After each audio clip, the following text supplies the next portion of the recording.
Hi வில்லேஜின்ட்ரோவின் அன்பான அழகான வணக்கம்.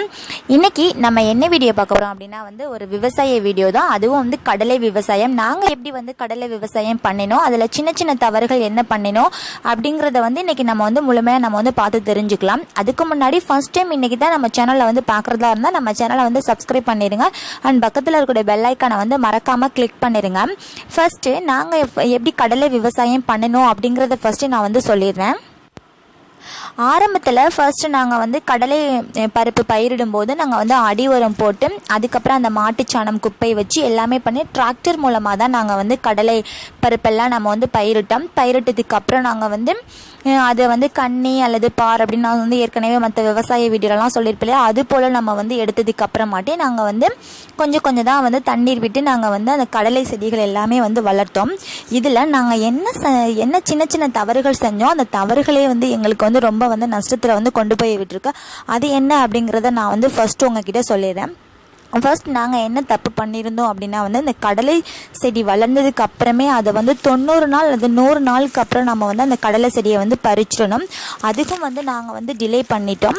அதுக்கப்புறம் என்னென்னா தண்ணீர் கரெக்டாக, அதாவது நம்ம ஆரம்பத்திலே நம்ம தண்ணீர் பாய்ச்சறதை விட அந்த பறிக்க போகிற ஸ்டேஜில் தான் நம்ம கரெக்டான பக்குவத்தோடு நம்ம தண்ணீர் பாய்ச்சி அந்த கடலை செடியை பிடிங்கணும். அந்த டயத்துலேயும் நாங்கள் தப்பு பண்ணிட்டோம். இந்த 2 தப்பு பண்ணினதுனால எங்களுக்கு என்ன ஏற்பட்ட விளைவுகள் என்ன அப்படின்னா அந்த கடலை செடி என்ன ஆயிடுச்சு அப்படின்னா அந்த கடலை செடிக்கு அடியில் தூருக்கு அடியில் இருக்கக்கூடிய அந்த கடலை பருப்புகள், அந்த கடலை விதைகள் எல்லாமே அந்த மண்ணோடு சேர்ந்து உட்கார்ந்துடுச்சு. இதனால நாங்கள் இப்படி தான் நாங்கள் சொல்லுவோம், உட்கார்ந்துடுச்சு, அதாவது இத்து போச்சு அப்படின்னு நாங்கள் சொல்லுவோம். இதனால் என்ன ப்ராப்ளம் அப்படின்னு பார்த்தீங்கன்னா நமக்கு வேலையாட்களுடைய எண்ணிக்கை ரொம்பவே அதிகமாகும். அதாவது நாங்கள் டோட்டலாக நாங்கள் 5 ஏக்கர் போட்டிருந்தோம். அதில் கொஞ்சம் தான் ஒரு 2 ஏக்கருக்கு மட்டும் எங்களுக்கு இந்த ப்ராப்ளம் இருந்தது. ஏன் அப்படின்னா சந்தர்ப்ப சூழ்நிலை அப்படின்னு காரணத்தினால இந்த விளைவுகள் எங்களுக்கு ஏற்பட்டது. இதனால் என்ன அப்படின்னா அந்த செடிக்கு அடியிலே இந்த கடலை பருப்பெல்லாம் உட்கார்ந்துடுச்சு அப்படின்னா நம்மளுடைய வேலையாட்களுடைய எண்ணிக்கை நமக்கு அதிகமாயிரும். எண்ணிக்கை அதிகமாயிருச்சு அப்படின்னா நம்ம சம்பளம் ரொம்ப அதிகமாக கொடுக்கணும். அதே சமயம் அந்த கடலை அந்த செடிக்கு அடியில் இருக்கக்கூடிய அந்த கடலை பருப்பெல்லாம் அந்த இத்து போன கடலைகள் என்ன ஆகும் அப்படின்னா அது பொக்கு கடலையாக இருக்கும். அந்த கடலை விதைகள் சரியாக இருக்காது. நமக்கு எதுக்குமே அது யூஸ் ஆகாது. ஃபார் எக்ஸாம்பிள் நம்ம அதை எண்ணெய் ஆட்டுறதுக்காக தான் நம்ம அந்த கடலை பருப்பு நம்ம யூஸ் பண்ணுவோம். அதுக்குமே நமக்கு யூஸ் ஆகாது.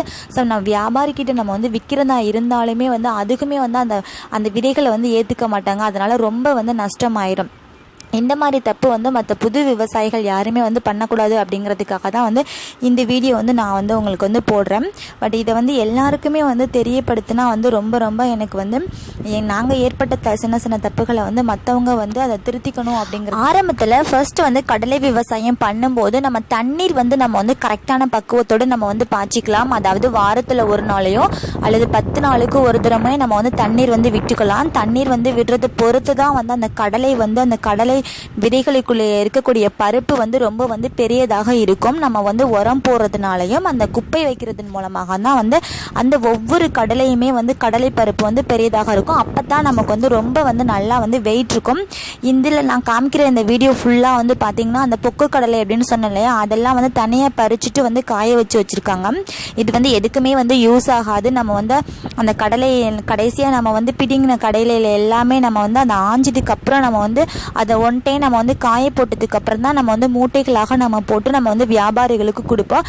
அந்த இதில் கூட நம்ம இதை மிக்ஸ் பண்ண முடியாது. இது எதுக்குமே பயன்படாத ஒன்றாவே இருக்குது.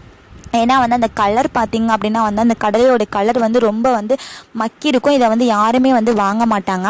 இந்த கடலை விவசாயம் அப்படிங்கிறது நமக்கு ரொம்ப லாபத்தை கொடுக்கக்கூடிய ஒன்று தான். ஆனால் கரெக்டான நம்ம பக்குவத்தோடு பண்ணணும் அப்படின்னா அதிகமான விளைச்சல் கிடைக்கும். எங்களுக்குமே அதிகமான விளைச்சல் தான் கிடைத்திருக்கு. ஒவ்வொரு கடலையுமே நல்லா வெயிட் இருக்கு, நல்லா வெயிட் இருக்குது. அதோட சமயம் அந்த கடலை பருப்பை நம்ம உடைத்து பார்க்கும்போதே நமக்கு தெரியும் எப்படி எப்படின்னா அந்த கடலை ஓடுகளை சுற்றி வர ஃபுல்லாகவே அந்த கடலை பருப்பு நமக்கு மூடி இருந்தது அப்படின்னா நம்மளுடைய விவசாயமே ரொம்ப ஃபெஸ்ட் அப்படின்னு சொல்லலாம். நமக்கு எடை ரொம்ப அதிகமாக இருக்கும். அதை உடைச்சு பார்க்கும்போது எல்லா விவசாயிகளுமே தெரிஞ்சுப்பாங்க.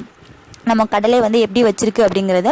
இந்த கடலை விவசாயத்தில் நம்ம தண்ணி நான் வந்து ஏற்கனவே சொன்னது போலவே வந்து 10 நாளைக்கு ஒரு தடவை நம்ம வந்து பாய்ச்சினா போதும். நம்ம வந்து இது கன்னிகளாக நம்ம வந்து எடுத்து வச்சிருப்போம். அந்த கடலை செடி எல்லாமே வந்து கன்னிகளாக எடுத்து வச்சிருக்கிறதுனால நமக்கு வந்து ஈரப்பதம் வந்து அதிகமாகவே தாங்கும். இதை நம்ம போட்டதுக்கு அப்புறம் வந்து கடலை செடி பயிரிட்டதுக்கு அப்புறம் 15 நாளுக்கு ஒரு தடவை நம்ம வந்து அதை வந்து ஒரு தடவை கிண்டி விடணும் அப்படின்னு சொல்லுவாங்க வேலையாட்கள் மூலமாக. அதுக்கப்புறம் வந்து 45 நாளுக்கு ஒரு தடவை மண் அணைக்கணும் அப்படின்னு சொல்லுவாங்க. நம்ம ஃபர்ஸ்ட் டைம் நம்ம 15 நாளுக்கு ஒரு தடவை நம்ம கிண்டி விடலை அப்படின்னாலும் வந்து 45 நாள் ஆனதுக்கப்புறம் அதை வந்து மண் அணைக்கணும் அப்படிம்பாங்க. அந்த மண் அணைச்சதுக்கு அப்புறமாட்டி தான் அந்த மண் அணைப்பதன் மூலமாக தான் வந்து அந்த தூருக்கு அடியில் இருக்கக்கூடிய கடலை விதைகள் வந்து நமக்கு வந்து நிறையாவே வைக்கும் அப்படின்னு வந்து எல்லாருமே வந்து சொல்லுவாங்க. நாங்கள் டிராக்டர் மூலமாக நமக்கு வந்து போட்டதுனால எங்களுடைய விதைகள் எல்லாமே வந்து ரொம்ப ஆழமாக இருந்தது. நாங்கள் வந்து ஸ்டார்டிங்கில் வந்து பயந்துட்டே இருந்தோம் எப்படி வந்து கடலை வைக்குமோ என்னமோ அப்படின்ட்டு.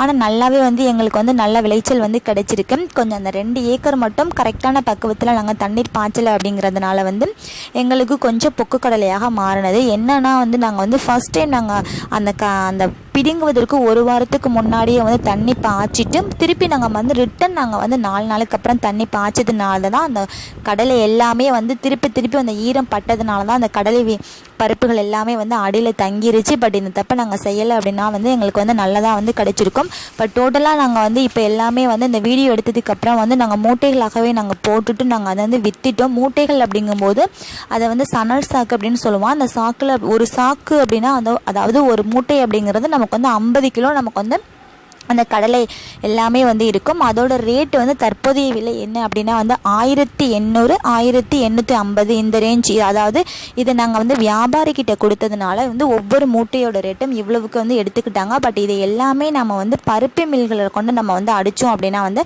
நமக்கு இதைவிட அதிகமான பணம் வந்து கிடைக்கும். கடலை விவசாயம் நம்ம வந்து பயிரிட்டதுக்கு அப்புறமே இது எல்லாமே வந்து கரெக்டான பக்குவத்தோடு செய்யணும். நம்ம வந்து முதல் களை, அதுக்கு அடுத்த களை, உரம் போடுவது, மருந்து தெளிப்பது, அந்த செடி பிடுங்குவது எல்லாமே வந்து 90 நாள் அல்லது 100 நாளுக்கு அப்புறம் நம்ம வந்து கரெக்டாக நம்ம வந்து பண்ணிட்டோம் அப்படின்னா வந்து நமக்கு வந்து இந்த கடலை விவசாயத்தில் நமக்கு வந்து அதிகமான லாபம் தான் கிடைக்கும். நஷ்டம் வந்து கிடைக்கவே கிடைக்காது. இதே போல் வந்து உங்களுக்கு விவசாய வீடியோ வந்து பிடிச்சிருக்கு அப்படின்னாலும் சரி, எங்களுடைய கிராமங்களை பற்றி தெரிஞ்சுக்கணும் அப்படின்னாலும் சரி, நம்ம சேனலை வந்து நம்ம வில்லேஜ்ன்ற சேனலை வந்து மறக்காமல் வந்து சப்ஸ்கிரைப் பண்ணிடுங்க. அண்ட் பக்கத்தில் இருக்கக்கூடிய பெல் ஐக்கானை வந்து மறக்காமல் கிளிக் பண்ணிடுங்க. அப்போ தான் நான் போடக்கூடிய வீடியோஸ் வந்து உங்கள் மொபைலுக்கு வந்து உடனுக்குடனே வந்து நோட்டிஃபை ஆகும். Thank you very much.